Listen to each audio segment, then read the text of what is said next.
100 days after Hurricane Irma, many are still waiting for answers from the federal government. The NBC2 investigators exposed a scheme involving cyber criminals stealing identities to defraud FEMA. And tonight, a promise to help some victims has not been fulfilled.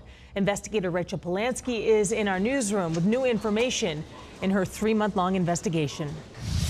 Yeah, a spokeswoman tells me that the agency is now instituting additional verification controls to make sure that only eligible applicants are getting assistance. She also tells me that the agency is notifying identity theft victims by phone or letter. But some of the victims I talked with say they haven't heard a word.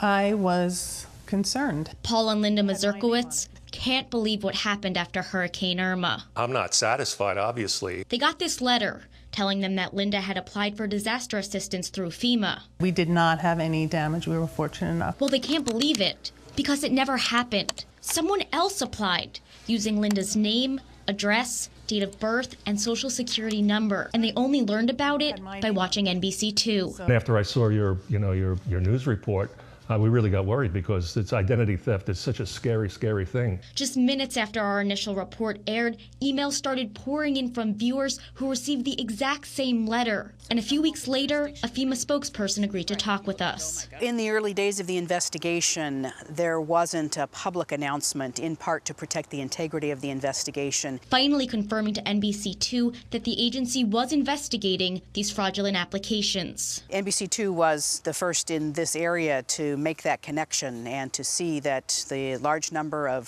fraudulent SBA letters coming in could be a signal that there was something more going on. Since then, NBC2 has repeatedly asked FEMA for updates on this investigation, but the agency has only said that they are working with federal partners to investigate. Seriously? That's a poor response. Meanwhile, Victoria Barnisi is the only identity theft victim we talked with that has heard back from FEMA. It took some time for them to get to me, but they finally did, and I was happy about that. The others are still waiting. I would like to know what the status is and just how badly our identity has been compromised. For a call they can't be certain will ever come. Now, the FEMA fraud hotline is still active. The number to call is there on your screen, 866-720-5721. And even if you already reported fraud to FEMA or the Small Business Administration, you should call again if you haven't heard back yet.